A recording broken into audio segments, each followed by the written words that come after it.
PPT 좀 띄워주시겠어요?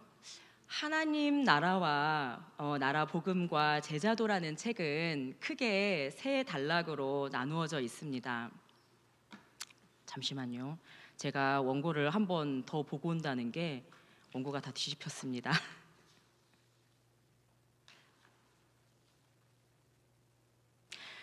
자, 위에 PPT 화면이 나와 있는데 우리 1, 2, 3번을 함께 읽어주시겠습니까? 시작. 1. 하나님 나라 복음이란 무엇인가? 2. 하나님 나라는 어떻게 임하는가? 3. 하나님 나라 복음을 어떻게 실천해 갈 것인가? 우리가 이 세 가지 단락에 대해서 지금까지 듣고 읽었던 내용을 토대로 한번 간단하게 정리를 해보고 오늘 말씀으로 들어가 보도록 하겠습니다. 하나님 나라의 복음은 무엇인가에 대해서 크게 두 가지로 우리에게 말씀해주고 있습니다. 먼저는 성취의 복음입니다.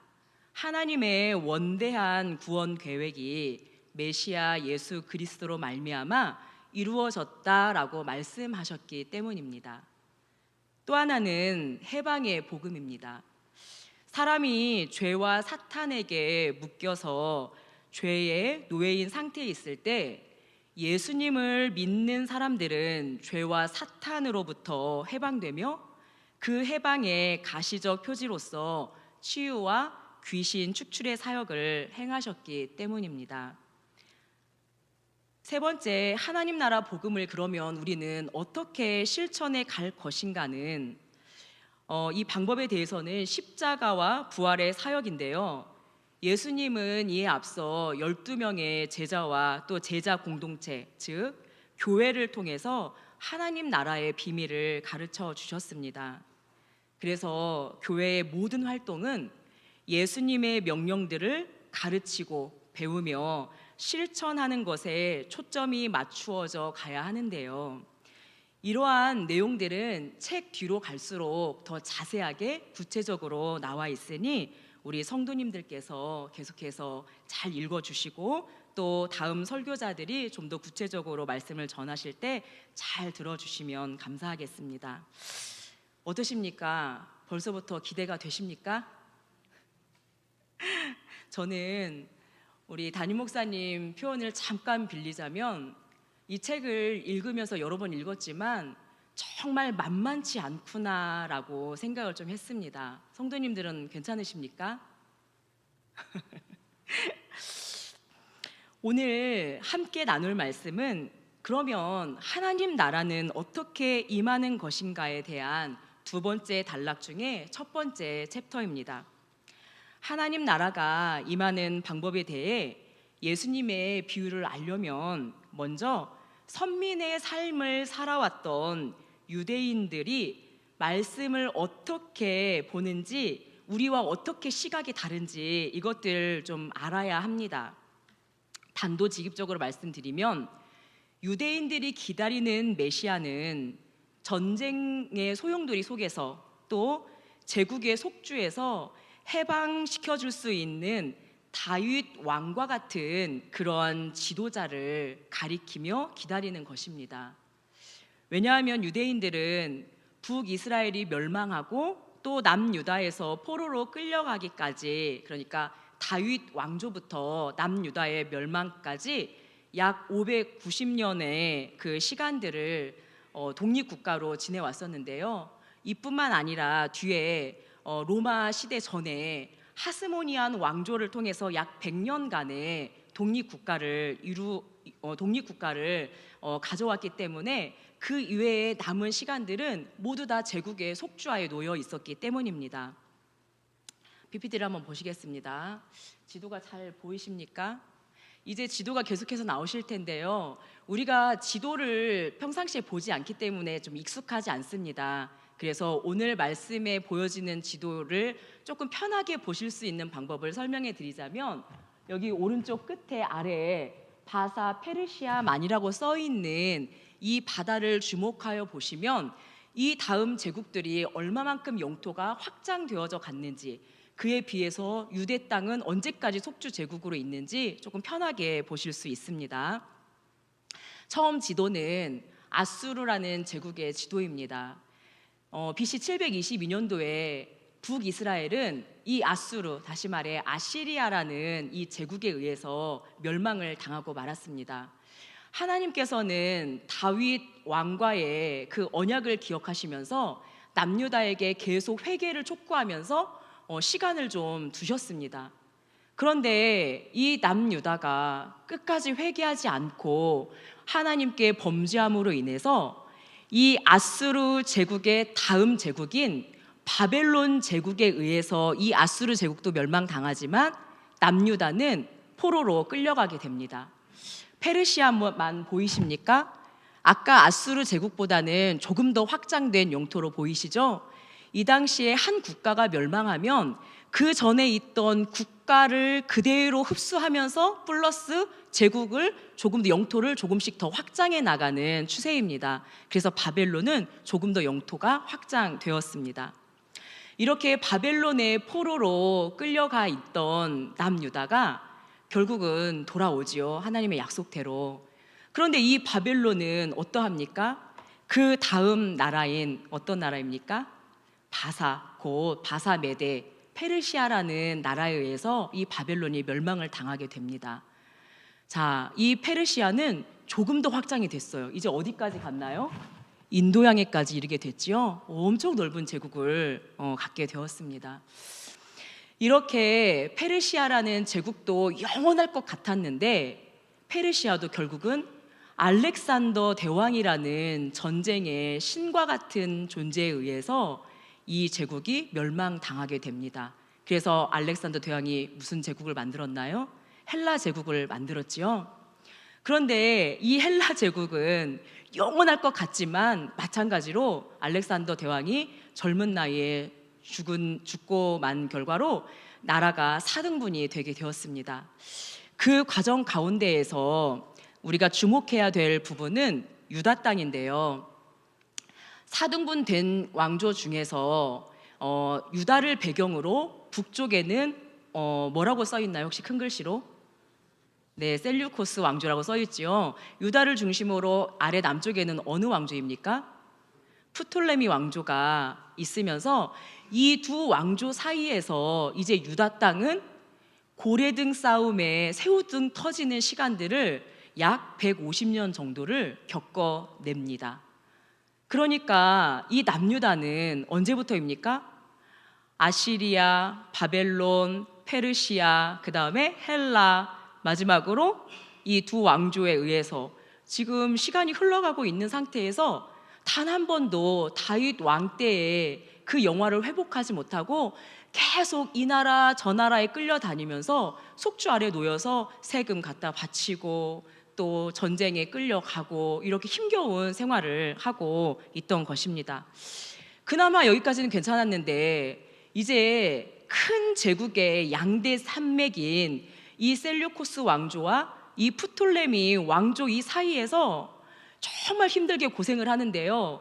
이 두 왕조가 약 5차에 걸쳐서 전쟁을 하게 됩니다. 서로 땅을 빼앗겠다고, 서로 그때 알렉산더 대왕의 그 헬라 제국의 영광을 갖겠다고 서로 싸움을 합니다.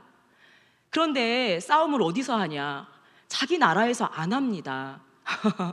유대 땅의 근교에서, 유대 땅에서 서로 쳐들어와서 싸움을 하니 전쟁이 끝나고 나면 전쟁의 패원은 그대로 유대 땅의 몫이 되는 거고, 또 전쟁할 때 사용되는 군수 물자나 병사 조달이나 이런 모든 것들도 다 어디서 가야 되냐면 유대 땅에서 가야 되는 겁니다.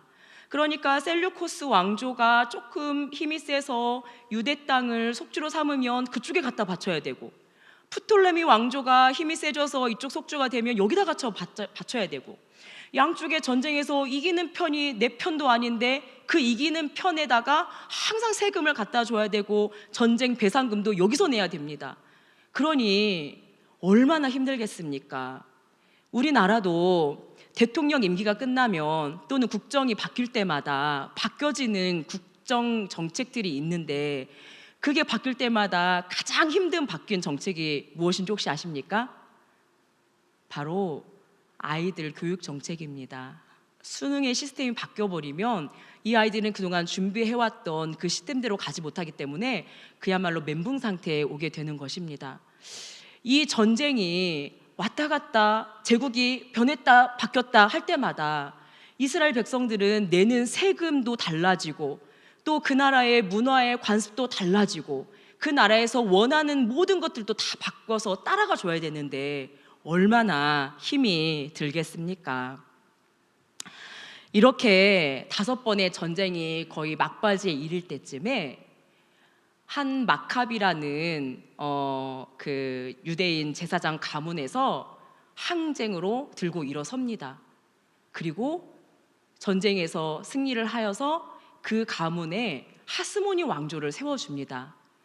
작은 유대 땅이지만 독자적으로 운영할 수 있는 약 100여 년의 시간이 지나갑니다. 그런데 이것도 형제 난으로 인해서 오래가지 못하고 결국 이 즈음에 왼쪽에 아까 우리 아수르나 바벨론이나 이런 건 다 오른쪽으로 제국이 확장되었죠. 이제는 마게도냐를 건너서 유럽 쪽으로 더 건너서 유럽 쪽인 로마에서부터 시작된 나라가 부흥하면서 갑자기 거대한 힘을 갖게 되면서 이제 이 로마라는 나라가 제국으로 우뚝 서게 됩니다.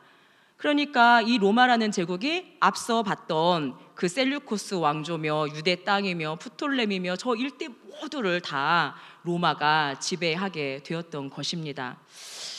잠깐의 독립을 이루었지만 유대인들은 이사야 선지자의 그 메시아 예언을 바탕으로 이스라엘의 독립을 이루어줄 다윗 왕과 같은 그런 실질적인 사람을 기다릴 수밖에 없는 형편이었던 것입니다.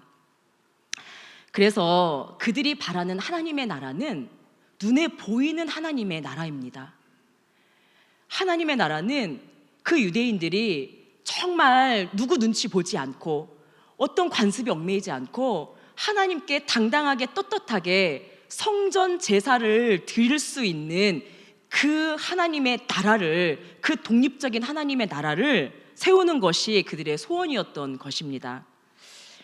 그렇게 기다리고 기다리던 메시아가 드디어 오셨다는 소문이 들립니다.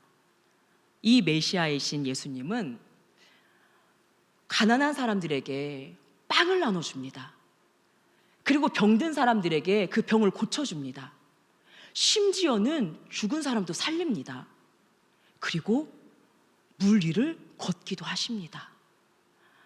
이분이 한번 지나가면 수만 명의 군중이 따라 나섭니다. 그러니 사람들은 우리가 그렇게 고대했던 정말 720년 전에 이사야 선지자가 예언했던 그 메시아가 오셨나 보다. 그러면 저 메시아가 이제 어떤 행보를 취할 것인지 우리 한번 주목해보자. 그리고 기대했습니다. 메시아가 눈에 보이는 하나님 나라, 독립적인 하나님 나라를 세우기 위해서 이제 군사들을 모집해야 되는데 언제 모집할까? 저 로마랑 싸워서 우리를 독립국가로 세워야 되는데 언제 우리를 군사로 모집해서 저 나라랑 한판 뜰까? 기대하고 기다리는데 이게 무슨 일인지 이 메시아는 이상한 말을 하는 것입니다. 하나님의 나라는 눈에 보이는 것이 아니다. 하나님의 나라는 싸워서 이기는 것이 아니다. 너희 심령이 변화되는 것이다. 이렇게 하나님의 말씀을 전하고 있습니다. 그러니까 이 유대인들은 이 말씀을 이해를 하지 못하는 것입니다. 뭐야? 하나님의 아들로 오신 이 예수 그리스도가 하나님 나라를 세우는데 전쟁을 통해서 독립국가로 세우지 않고 하나님의 말씀을 씨앗으로 뿌려서 우리 심령을 새롭게 변화되게 하는 이러한 새로운 패러다임으로 하나님의 나라를 오게 하신다고? 유대인들은 이해하지 못했습니다. 그것과 반대로 지금 하나님의 말씀을 듣고 배우는 이방인인 우리는 하나님의 나라 하면 어떻습니까?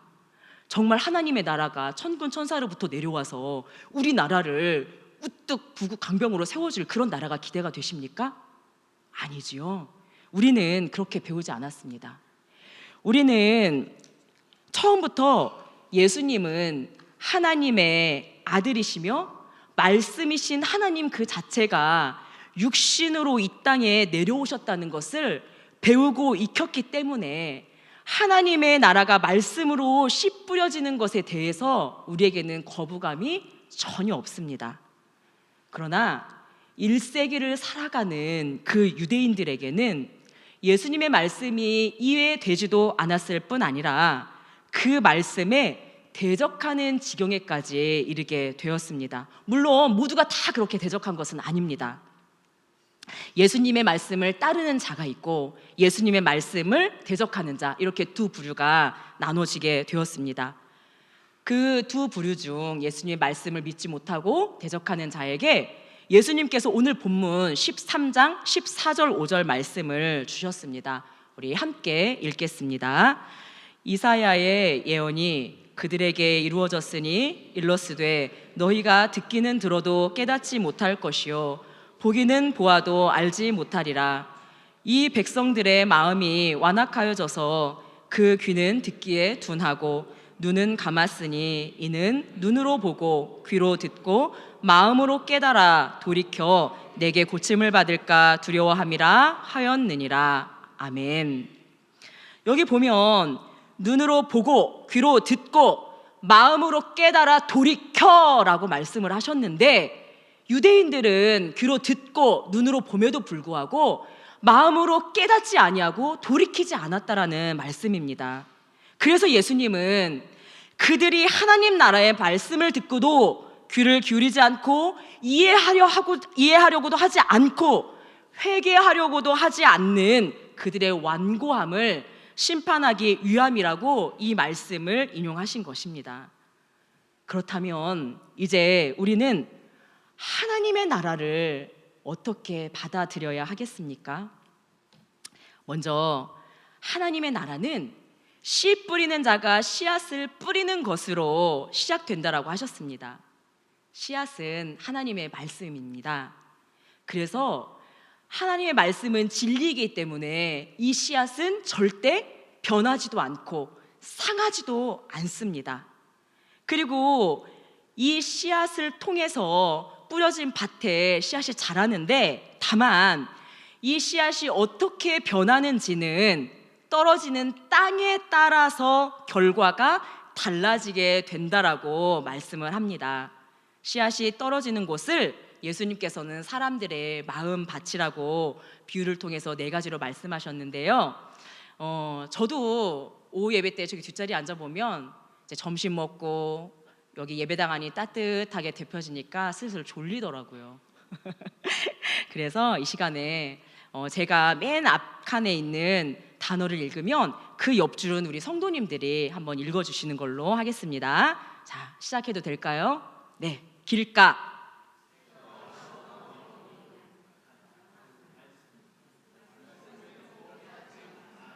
돌밭,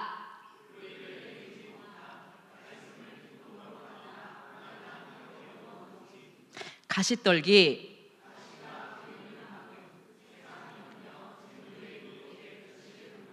좋은 땅.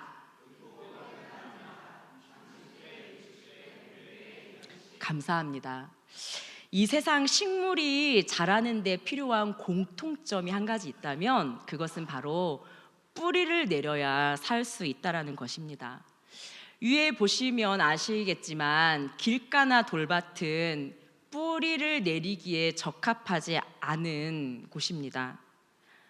또 가시떨기와 좋은 밭은 뿌리를 내립니다. 그런데 가시떨기는 주변 환경이 가시로 덮여 있어서 나무가 자라는 것에 대해 방해를 합니다. 나무가 자라지 못하면 결국 최종 목적지인 열매도 맺지 못하는 것이겠지요. 그래서 길가, 돌밭, 가시떨기, 이 3가지 땅의 공통점은 결국 씨앗이 자라지 못할 뿐만 아니라 더 나아가서는 열매를 맺지 못하도록 막는 데 목적을 가지고 있다라고 말씀을 합니다. 그 목적을 누가 가지고 있습니까? 길가 옆에 가루에 나오죠? 누구입니까? 악한 자가. 네. 그렇다면 목적을 가지고 열매를 맺어야 되는데 그 열매는 무엇입니까? 열매는 하나님 나라 백성의 거룩함을 나타내는 열매를 말합니다. 결국 하나님 나라 백성의 거룩함을 나타내는 열매를 맺어야 하는데 이 열매가 맺지 못하도록 악한 자가 막는다고 했습니다. 결국 하나님 나라의 원수인 이 악한 자, 곧 사탄과 죄가 사람의 밖에서 위협하면서 그가 하나님 나라의 열매를 맺지 못하도록 압박하고 또 말씀을 따라 살지 못하게 만드는 것입니다. 그래서 이 책의 저자는 이렇게 말씀을 합니다. 교회 안에서도 신앙을 버리거나 열매 맺지 못하는 사람이 있습니다. 그것을 이상하게 여기지 마십시오. 그리고 놀랍게 생각하지도 마십시오. 열매 맺지 못하는 사람을 배려한다는 명목으로 그들의 요구에 따라서 교회의 활동들을 계획하는 어리석음을 범해서는 안 됩니다라고 우리에게 강력하게 주의를 주고 있습니다. 비록 열매 맺는 사람들이 소수일지라도 그 한 사람이 열매를 맺으면 30배, 60배, 100배의 열매를 거두기 때문에 여전히 하나님은 거룩히 높임을 받으시고 또 하나님의 그러한 자녀들을 굳게 세우면 반드시 열매를 맺게 한다고 사도 바울이 믿었던 그 낙관주의의 믿음을 우리도 가져야 한다라고 이 책의 저자는 우리에게 시사해주고 있습니다. 그러면 말씀의 씨앗이 도대체 열매를 맺는 방식이 어떠한지 이것도 한번 살펴보도록 하겠습니다. 씨앗이 열매를 맺으려면, 즉 우리가 말씀의 열매를 맺으려면 어떻게 해야 합니까? 첫째는 먼저 말씀을 듣고 깨달아야 합니다. 우리가 초등 과정을 마스터하려면 적어도 하루에 5시간 내지 6시간, 일주일 5일 동안, 그리고 한 9개월 정도를 학교에 가서 앉아서 수업을 들어야 합니다. 듣고 깨달아야 합니다. 거기에서 멈추는 것이 아니라 방과 후에 학원을 가거나 또는 다른 과외 활동이나 이런 자기 스스로 공부하는 시간을 통해서 또는 숙제를 통해서 오늘 배웠던 내용을 읽고 또 복습하고 깨우치고 내 지식으로 만드는 시간을 별도로 가져야 합니다. 이렇게 초등 과정의 6년이 지나면 어디로 올라갑니까? 중등 과정으로 올라갑니다. 중등 과정은 시간이 더 길어지겠죠. 그리고 더 난이도가 올라가겠죠. 이렇게 중등 과정을 거치면 다시 또 어디로 갑니까? 고등 과정, 대학 과정, 이렇게 단계별로 올라갑니다.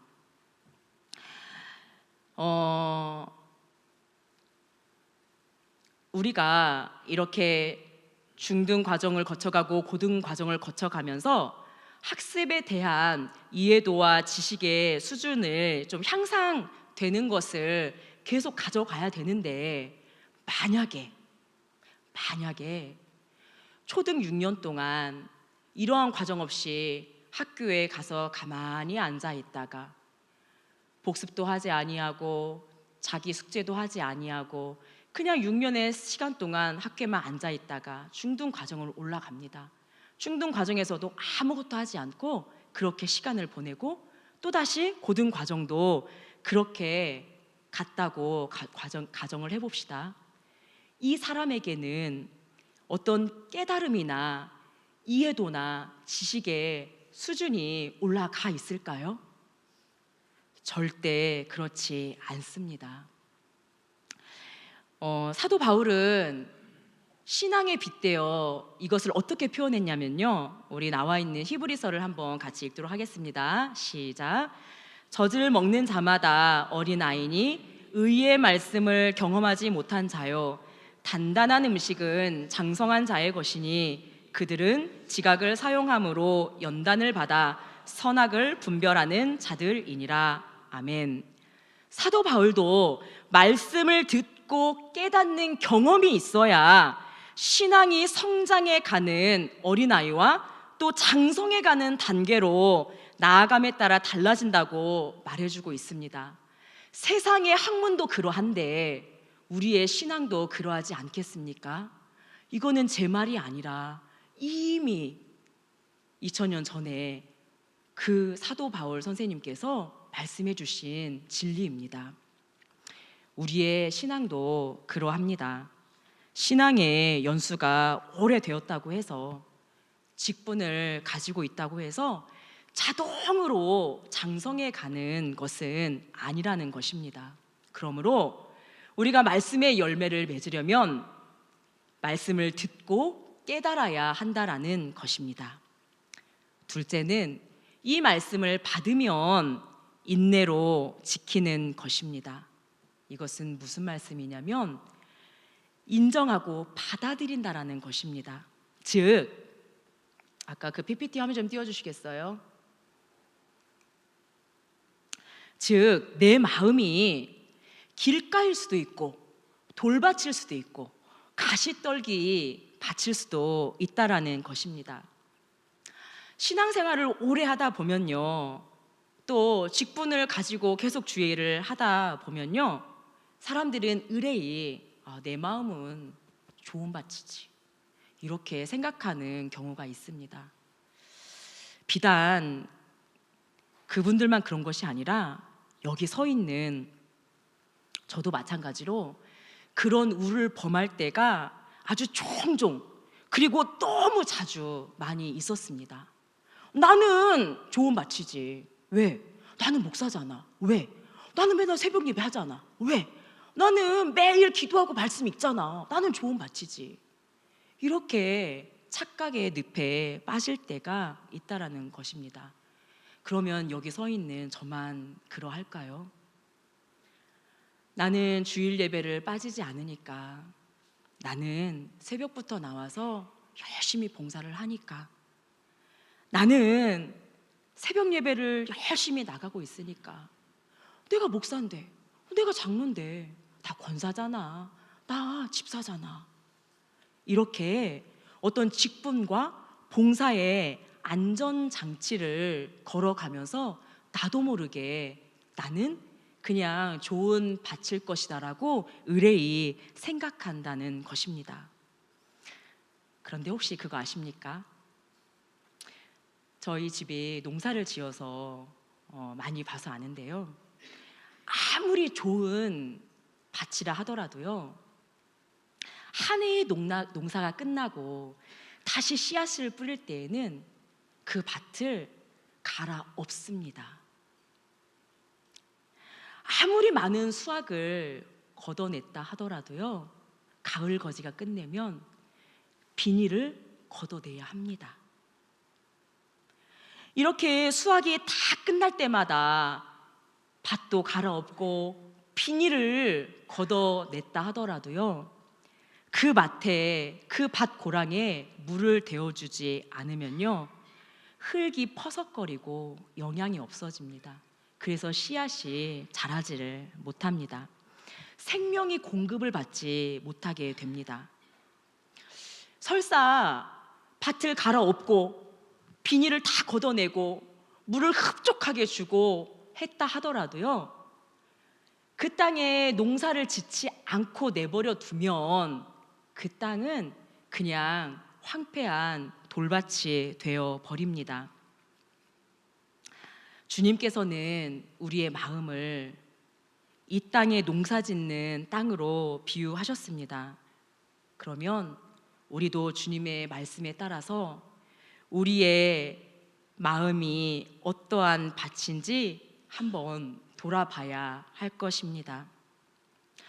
내가 작년까지만 해도 정말 좋은 그리스도인이었어. 내가 정말 좋은 마음밭을 가지고 정말 많은 열매를 맺었어. 이렇게 되어졌다 하더라도요, 올해 다시 나에게 씨앗인 말씀이 뿌려져서 잘 자라서 열매를 맺으려면요, 오늘 다시 주님 앞에 회개의 눈물로 마음밭을 갈아엎는 그러한 기경이 필요합니다. 혹여 자녀에 대한 염려 때문에 내 마음이 상해 있거나 물질에 대한 욕심과 내일에 대한 염려가 내 마음을 두렵게 해서 내 영적 눈을 가리고 있다면 이 가리고 있는 비닐을 걷어내야 합니다. 그리고 주님의 은혜의 단비가 내 마음밭을 적시도록 마음을 열고 주님께 순종하는 마음으로 주님의 말씀을 받아야 합니다. 비록 내가 작년까지 그러한 사람이었다 할지라도 올해는 올해의 씨앗이 다시 뿌려지니까 다시 그렇게 살아내야 한다라는 말씀입니다. 그러면 주님께서 약속하신 말씀대로 우리의 삶 가운데에 30배, 60배, 100배의 열매가 반드시 성취 되어질 것을 믿습니다. 그 말씀대로 이루어질 것을 주님의 이름으로 소망합니다. 오늘의 내 마음밭은 어디에 머물러 있으십니까? 기도하겠습니다.